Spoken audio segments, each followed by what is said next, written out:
como seguía hablando y diciendo, ¿verdad?, de las denominaciones internacionales del derecho, como en el caso del derecho internacional, en el caso de los derechos humanos, ¿verdad?, la aplicación del derecho humano de manera universal ante todos los estados. Eh, También en este caso, el derecho de las víctimas de guerra, cuando algunos estados entran en conflicto internamente o externamente, entonces se deben de conservar, de acuerdo al derecho internacional público, el derecho de las víctimas, en este caso, que están en conflicto, el derecho humanitario también, que es parte del derecho internacional público, que tiene que ver con resguardar algunas zonas de conflicto, como en el caso de la norma internacional de los hospitales, ¿verdad? Donde están los heridos. No se puede atacar o no se puede tirar ningún tipo de armamento o entrar en un lugar de esto porque está regulado de acuerdo a las reglas internacionales del derecho humanitario o de los derechos humanos basado en los derechos humanos, ¿verdad? También tenemos nosotros algunas instituciones del derecho de gente. Esto tiene que ver, o en el caso de los extranjeros, ¿verdad? Que aquí está, estamos hablando de los aspectos de resguardar, en este caso, hablaríamos nosotros del lugar de origen del extranjero, estaríamos hablando nosotros de, en este caso estamos hablando de la aplicación, más bien de acuerdo al país de origen donde pertenece el extranjero. En este caso estamos hablando que el estado donde se encuentra el extranjero debe ser respetuoso si el extranjero cometió un delito o un acto, ¿verdad? En este caso, que pueda ser, si la norma interna establece, procesado y posteriormente extraditado al país de origen donde él pertenece, ya tutelando y resguardando los derechos generales de él, los derechos de persona, ¿verdad? Que no sea maltratado, que no sea expuesto a actos de tortura y que sea tratado dignamente.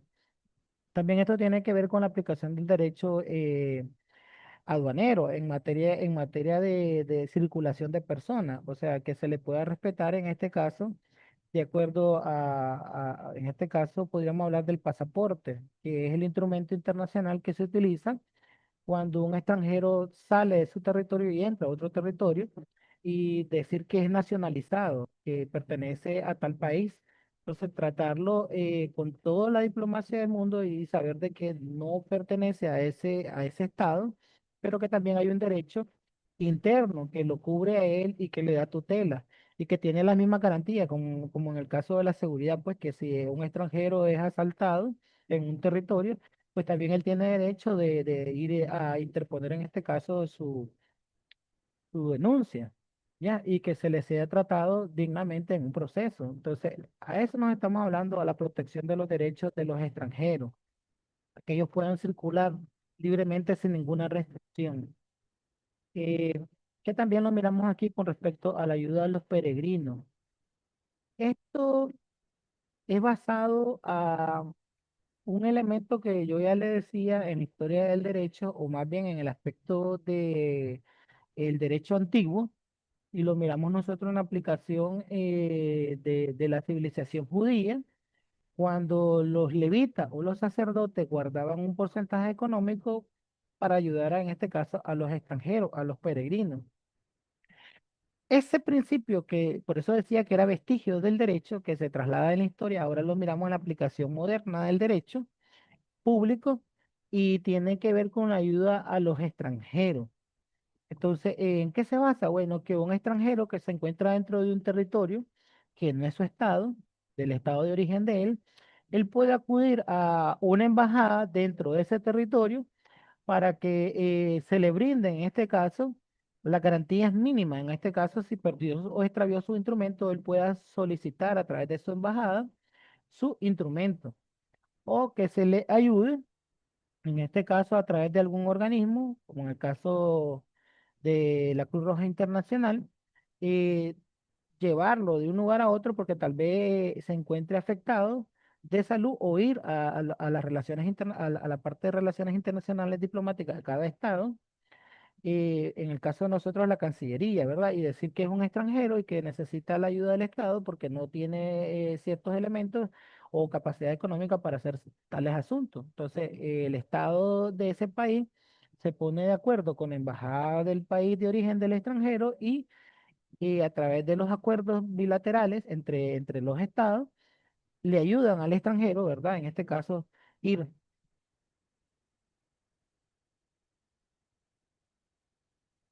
También tenemos algunos conceptos generales del derecho y el doctor Lario, al igual que otros grandes exponentes del derecho internacional público, dicen que hay ciertos criterios o cierta aplicación del derecho. Para ello está el derecho subjetivo, el derecho material y el derecho formal. El derecho subjetivo, el derecho internacional público, regula la relación entre los estados. O sea, quiere decir que el derecho subjetivo en la aplicación del derecho internacional público tiene que ver con la regulación diplomática entre los estados. Los acuerdos que pueden existir a través de diferentes tipos de organismos, si estuviéramos hablando ya de organismos comunitarios, como en este caso Mercosur, o como en el caso del Pacto Andino, o como en el caso del DR Casta, Nicaragua. Entonces, a esos tipos de organismos nos estamos refiriendo, a las relaciones entre los estados o a las relaciones entre organismos. Recordemos que también los estados pueden actuar de manera unilateral con otro estado, o sea, que no necesitan de que otro organismo avale, en este caso, su actuar. Recordémonos que los estados lo pueden hacer por aspectos económicos. En el caso de que tenemos nosotros Nicaragua con China, tenemos un aspecto económico, un tratado de relaciones económicas. Eso permite que, basado al derecho subjetivo internacional, del derecho internacional público, los estados puedan vincularse entre sí de manera que puedan aportar económicamente, culturalmente o socialmente a la economía de otro estado. Esto es recíproco, ¿verdad? Siempre un estado aporta un elemento y el otro estado aporta otro elemento, con el objeto que ambos estados que están vinculados en esta relación jurídica puedan desarrollarse en ámbitos de amistad, en ámbitos económicos y en ámbitos de relaciones internacionales. Y entonces miramos nosotros que el derecho subjetivo internacional público ayuda a impulsar la economía o la relación económica entre los países tratantes. También tenemos el criterio material que tiene que ver con el contenido de una norma o una norma interna en cuestiones de derechos internacionales. Ok, aquí estamos hablando de la aplicación del derecho internacional público desde el punto de vista material. Nos estamos refiriendo que a nivel internacional existen instrumentos eh, que los estados han venido ratificando, que han venido apropiándose, han venido siendo parte de ese tratado, parte de ese acuerdo, con el objeto de solucionar algunos puntos o algunas controversias en ámbitos diplomáticos. También en aplicación de algunas normas. Nosotros podríamos hablar de materia de seguridad. En materia de seguridad nosotros tenemos acuerdos a nivel internacional con la lucha contra el narcotráfico, en este caso Nicaragua, al igual que otros países. Y entonces, ¿qué pasa en materia de seguridad? Bueno, que cuando cae un sujeto que transporta mercancía ilegal, en este caso que atenta contra la salud pública de los nicaragüenses, y el sujeto es extranjero, Nicaragua, de acuerdo a las normas internacionales, está obligado a retenerlo, pero también a trasladarlo después al país de origen. Entonces, ese traslado es un acuerdo condicionado de una norma del derecho material. Pudiese ser que exista un tratado comercial entre otros actores y un Estado. En este caso puede ser una multinacional, una empresa multinacional que tenga un acuerdo con un Estado específico. Y en esa relación económica exista una controversia, o sea, un desacuerdo. Entonces, ¿qué nos quiere decir el derecho material? Bueno, que vamos a aplicar una norma que permita en este caso, diluir el conflicto que existe entre el actor internacional, que puede ser una empresa internacional, una multinacional, y un estado específico. Y esto puede ser a través de los diferentes organismos que existen, en este caso las diferentes cortes, ya sea la Corte Internacional o ya sea a través de la Unión Europea, las cortes que tiene la Unión Europea, o a través de arbitrajes donde el contrato o el convenio entre los estados quedó establecido un lugar de arbitraje y una sede donde se va a diluir este asunto. También tenemos el criterio formal, que tiene que ver con los modos de elaborar una norma en cuanto al derecho internacional y al procedimiento internacional. Ok, esto tiene que ver con la creación de normas a nivel internacional. Puede ser que muchos países se reúnan y quieran crear ahora un nuevo organismo o un organismo en materia comercial, donde ese organismo necesita no solamente comercializar, sino sentar las reglas básicas de cómo va a funcionar. Entonces, el derecho formal dentro del derecho internacional público nos ayuda a entender los métodos de elaborar esa norma. También puede ser que los países tratantes dentro de ese convenio tengan que ahora trasladar esos convenios y personalizarlo en su estado, en su país o en los países de cada uno de ellos, y ahora vienen a codificarla. Y es ahí donde ellos van a buscar la manera que ese tratado se codifique en materia de comercio en el derecho interno de ese país. A eso nos podríamos referir. Ahora, dentro de las fuentes, ya decíamos nosotros que existen diferentes tipos de fuentes del derecho internacional público. Una de ellas tenemos las fuentes formales, que son los tratados internacionales existentes o los acuerdos escritos entre estados. Otro de las fuentes del derecho internacional, nosotros tenemos la costumbre internacional o la práctica generalizada del derecho internacional. Con respecto a esto de la costumbre, podemos decir que normalmente los estados operan, o las regiones, en este caso geográficas, de los diferentes organizaciones de grupos dentro de su organización geográfica, operan de acuerdo a ciertas costumbres, a ciertos elementos que surgen en la región. Entonces, podríamos decir nosotros, voy a traer un ejemplo sencillo, solo para poder quedar en ese aspecto. No, en nivel centroamericano nosotros tenemos una costumbre internacional que es la antorcha. La antorcha se traslada de un país centroamericano a otro. ¿El objeto cuál es? Bueno, dar a entender que trasladamos la antorcha en materia educativa, ¿verdad? Y que los países luchan, ¿verdad? Con respecto a este elemento, que es el que no vea falta de conocimiento, sino que se desarrolle el conocimiento, el estudio, y lo miramos desde ese punto de vista. Ese es un ejemplo de una costumbre internacional. Pueden existir diferentes otras costumbres a nivel internacional, pero esta es una. También tenemos los principios generales del derecho. Los principios generales del derecho, como ya decíamos anteriormente, el respeto a los derechos humanos, el respeto a las libertades de las personas, la autodeterminación de los pueblos, el principio de no injerencia en los pueblos. Esos son principios generales del derecho, entre otros. También tenemos la jurisprudencia. En el caso de la jurisprudencia puede ser usada únicamente en este caso cuando existe un conflicto entre naciones o en organismos, o en este caso cuando estamos a través de un tratado de libre comercio, un TLC, y hay un organismo donde están vinculantes muchos estados y existe en este caso un conflicto, entonces se puede traer una jurisprudencia en materia comercial o una jurisprudencia en materia de aporte, ¿verdad? Que aporte para solucionar ese problema, o cuando hay conflictos territoriales o conflictos de espacios y vamos ante una corte especializada donde los países tratantes o los países en conflicto disponen su derecho personal para que un tercero, en este caso, arbitree o solucione el conflicto entre los dos estados o entre los estados en conflicto.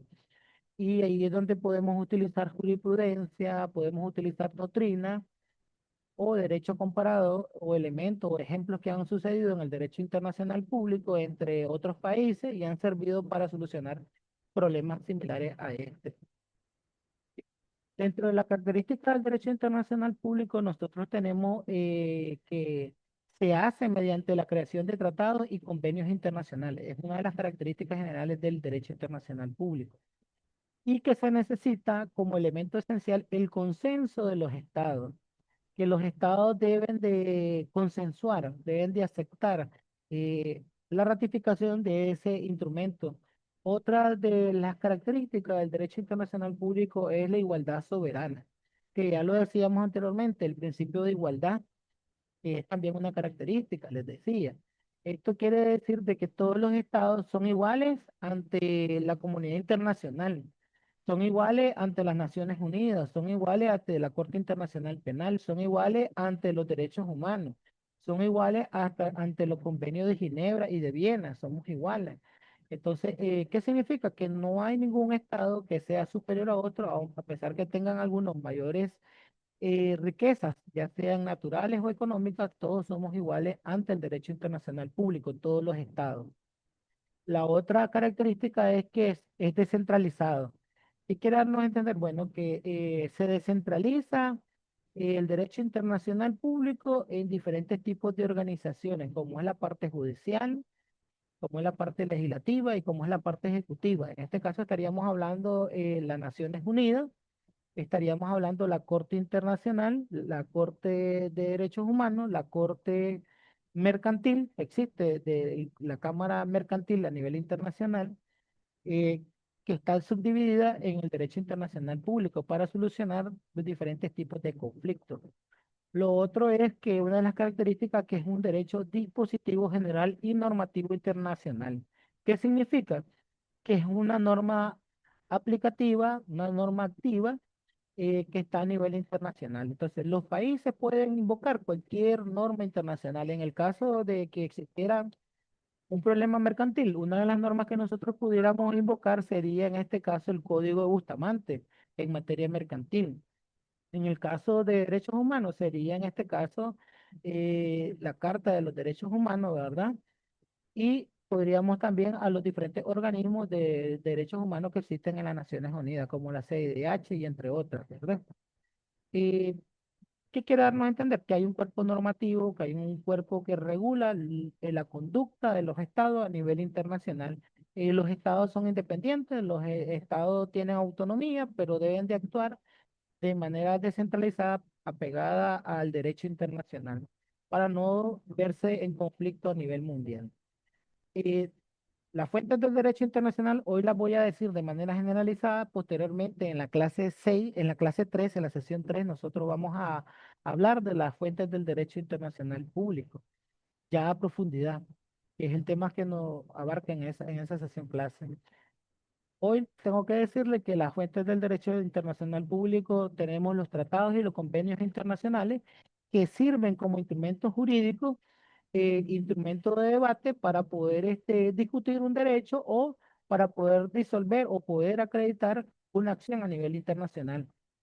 Otra de las fuentes del derecho internacional público son los principios generales del derecho internacional, que ya estábamos hablando, y entre ellos tenemos uno importante que es la buena fe y la igualdad entre los estados soberanos. Son dos elementos esenciales de las fuentes del derecho internacional público como principios generales, que es la buena fe. La buena fe es de que los estados, como un pacto de caballeros, deben de no solamente que se ratifique, que se escriba, se codifique y que se adopte una normativa o un convenio que estados estén haciendo entre ellos, dos estados vinculantes, sino que los estados a nivel internacional deben de ser eh, como norma de caballero, hombres de palabra. Entonces los estados deben de actuar con esa buena fe, sin crear daño a otros estados que van a cumplir los compromisos de la comunidad internacional, que van a ratificar los convenios por los cuales ellos son partícipes o tratantes o ratificantes dentro de un organismo y que ellos van a adoptar esa norma o van a estudiar la norma para codificarla posteriormente y aplicarla dentro de su estado. Y en el de igualdad soberana a los estados, pues ya decíamos que cada estado es unilateral y es soberano en cuanto a su aplicación de normas internas. Y esto quiere decir que los estados que pertenecen, en este caso a las Naciones Unidas o la Unión Europea, o a otros tipos de órganos o otras formas de organización dentro del derecho internacional, deben de ser respetuosos dentro de ese marco, que cada estado es único y debe de respetarse según su cultura, según sus costumbres, según sus aspectos sociales, sus aspectos económicos y su nivel educativo. Lo otro que tenemos dentro de la fuente del derecho internacional público son las costumbres.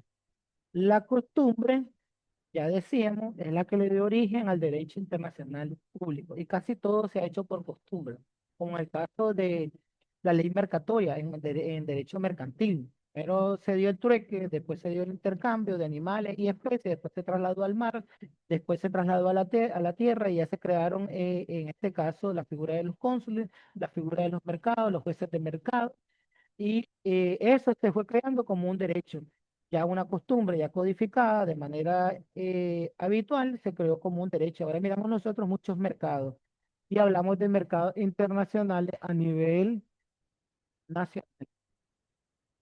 También tenemos decisiones doctrinales y judiciales como fuentes del derecho internacional.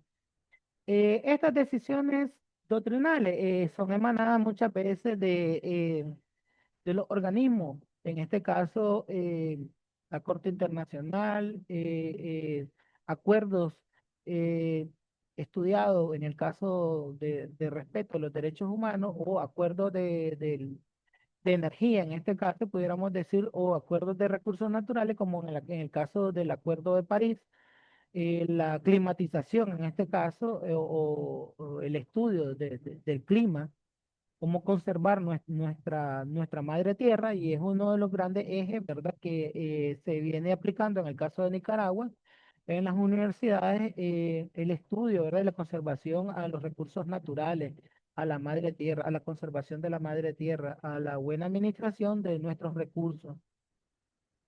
Y ahora se viene aplicando en el modelo educativo, ¿verdad? Y en los diferentes modelos educativos a nivel nacional, incluyendo el de nosotros, la universidad, ¿verdad? Es uno de los grandes ejes que tenemos que ir avanzando, no solamente por aspecto educativo, sino por aspecto de crecer como personas y que podamos dejar un gran legado, ¿verdad? Y puedan utilizar esta tierra nuestras generaciones.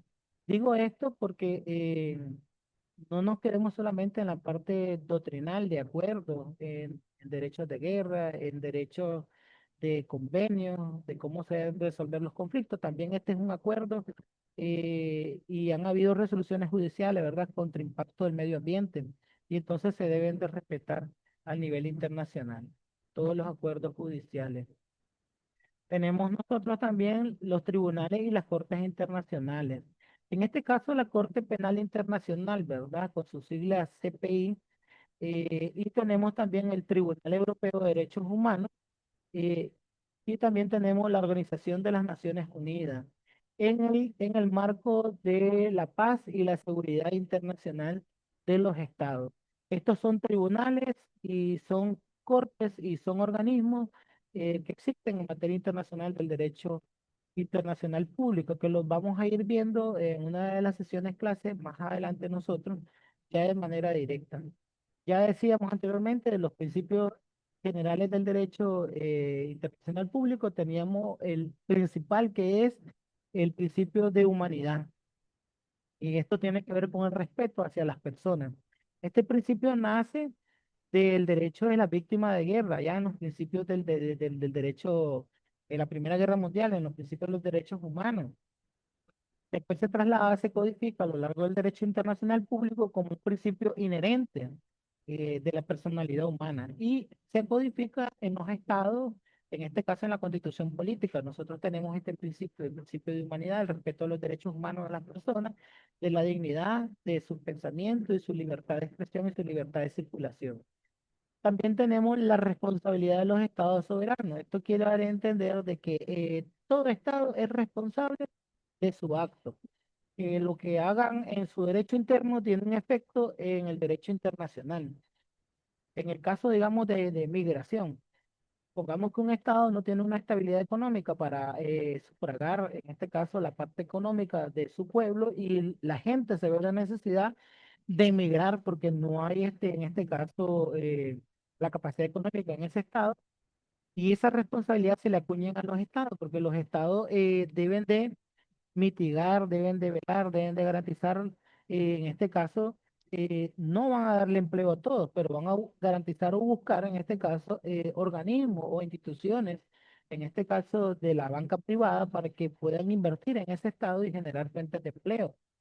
Para eso los estados tienen que crear, en este caso, eh, puede ser algunas excepciones en materia tributaria, puede ser algunos beneficios fiscales o alguna explotación de algún recurso o algunos beneficios para que vea gente interesada en este caso, la mano de obra o los materiales un poco más económicos para que puedan ver personas interesadas. Ahora, no hablemos solamente de los aspectos económicos, también de los aspectos internos. Recordemos que la responsabilidad del Estado en materia internacional tiene que ver también con la diplomacia. Entonces, ¿cómo se manejan los aspectos diplomáticos a nivel internacional o a nivel regional dentro de ese Estado? El otro aspecto es la no intervención. Ya decíamos anteriormente que la no intervención tiene que ver con el aspecto de la soberanía y ahora la soberanía actualizada al derecho internacional público moderno, tiene que ver con ciertos elementos que ya decíamos que son el económico, el cultural, el religioso y el político. En nuestra constitución política nosotros tenemos ratificado este principio. Nuestra constitución política es una constitución moderna y dentro de los primeros articulados de la constitución nosotros hablamos de la soberanía. Y uno de los elementos que se habla de la soberanía son lo que aplica el derecho internacional público en materia internacional, que tiene que ver con el elemento económico, el elemento político, el elemento cultural y el elemento sociológico, religioso. Y entonces ya está dentro de nuestra constitución. Debemos de leer nuestra constitución y darnos cuenta que muchas de las normas adoptadas de los principios generales del derecho internacional público, están aquí en nuestra constitución política y en nuestro reglamento interno, en nuestro ordenamiento interno, en las leyes internas que tenemos. Y esto es esto, por eso nosotros hablamos la no intervención, es un principio del derecho internacional público. El principio de buena fe tiene que ver con las actuaciones que debe ser de manera ética de cada uno de los estados en convenios de tratado de derechos humanos, en convenios mercantiles, en convenios de seguridad, en cooperación entre los estados en algún aspecto, y las obligaciones de cooperar entre estados. Ese es otro principio que ya veníamos hablando de manera general, que se debe de hacer, si vivimos a nivel regional, a nivel centroamericano, y tenemos un acuerdo centroamericano de cooperación, pues vamos a operar dentro de estas cooperaciones entabladas en ese organismo o a nivel centroamericano. Entonces los estados estamos para cooperar. Otro de los principios es el de igualdad soberana, que ya le decía de manera general que todos los estados son iguales ante el derecho internacional público, todos son iguales, todo se le debe respetar el principio de igualdad soberana. Otro de los principios que miramos nosotros es el principio del uso de la fuerza. Recordemos que el uso de la fuerza, además de ser un principio del derecho internacional público, las reglas del derecho internacional público dice que el uso de la fuerza debe ser equitativa. Debe ser equitativa y no debe ser agresiva. O sea, que los estados no deben de usar instrumentos, en este caso, que no sean equitativos para mediar o solucionar un conflicto interno. Puede ser o un conflicto internacional. Ejemplo, eh, por lo menos nosotros no podríamos usar nosotros ningún armamento a grandes escalas porque lo que nosotros tenemos es un armamento básico para combatir en el caso del narcotráfico. Miramos hoy en día que todas estas células, ¿verdad?, que se vienen creando, se ha venido equipando, ¿verdad?, con diferentes tipos de armamento. Entonces, en el caso el ejército y la policía para poder combatir este tipo de delitos, que es un delito que se está originando, un fenómeno a nivel mundial. El armamento debe ser equitativo. Pongamos el ejemplo de un conflicto dentro de un estado. Entonces, la gente protesta y la gente se sale de control y la gente daña, en este caso, y comete delitos penales, daña todo el armamento público y todo lo que encuentran, los bienes patrimoniales que van encontrando en el camino. Y entonces, en el caso, la policía tiene que salir a poner orden. Entonces, le tiran piedra, lo que va a utilizar son armas de salva, ¿verdad? O en este caso, bombas de gas. Entonces, a eso nos estamos refiriendo, a que el uso de la fuerza debe ser equitativo. Doy el ejemplo de nosotros, pero pasa en diferentes estados, diferentes países. Miramos que en algunos otros países la gente sale y en algunos otros países, como en los países árabes, ¿verdad? Que encontramos en el Medio Oriente, y entonces miramos que el uso de la fuerza no es condescendiente a lo que están haciendo las personas, en este caso usando para defenderse. También puede ser cuando hay dos estados que están en conflicto entre países, estados, y el armamento militar de otro estado es mayor al armamento militar del estado que quiere atacar. Entonces, no estamos hablando del uso de la fuerza equitativa, porque ya estamos diciendo que aquel estado tiene mayor equipamiento y va a utilizar sus mejores armas para atacarnos al estado que está en conflicto. En el caso, pudiéramos decir nosotros, hay estados que no tienen ejército, sino que tienen una policía armada. Y entonces esos tipos de estados consideran ellos de que no necesitan ejército y de repente viene otro estado y los quiere atacar. Entonces el uso de la fuerza no es equitativa. O en el caso de algunos países europeos que no tienen cuerpos de seguridad, deciden no tener ningún cuerpo de seguridad, sino que ellos dicen que van a actuar de manera pacífica. Y miramos que otro estado que tiene un cuerpo de seguridad quiere atacarlo y entonces decimos que el uso de la fuerza no es equitativa porque aquel estado no tiene ni ejército, ni policía, ni ningún armamento para defenderse. Entonces, esta regla o este principio general del derecho lo que establece es de que el uso de la fuerza debe estar prohibida y debe ser de manera equitativa, únicamente para crear control, no para desestabilizar, ni crear desacuerdos, ni crear grupos que quieran luchar o crear conflictos internos o externamente a nivel internacional. Otro de los elementos es la autodeterminación de los pueblos, que ya lo mirábamos nosotros y veníamos hablando anteriormente. La autodeterminación de los pueblos que tiene que ver con la independencia, con el respeto soberano de lo que establece cada una de las naciones conforme su aporte dentro de la región. Quiero decirles, estimados, que tienen una actividad a elaborar que es un mapa mental del derecho internacional público, de acuerdo al contenido de material clase y de acuerdo también a el video que se le está compartiendo. Entonces ustedes van a realizar una elaboración de mapa mental, la van a tener ahí, es una tarea cualitativa, pero les va a servir a ustedes para poder resumir y a la hora que estemos en la evaluación parcial, ustedes tengan una mayor amplitud, un mayor conocimiento o una sintetización del contenido clase y se puedan acordar de eso. Gracias por este tiempo, le agradezco. Nos miramos en la sesión del día miércoles, como habíamos acordado, a las 7 de la noche, el día miércoles.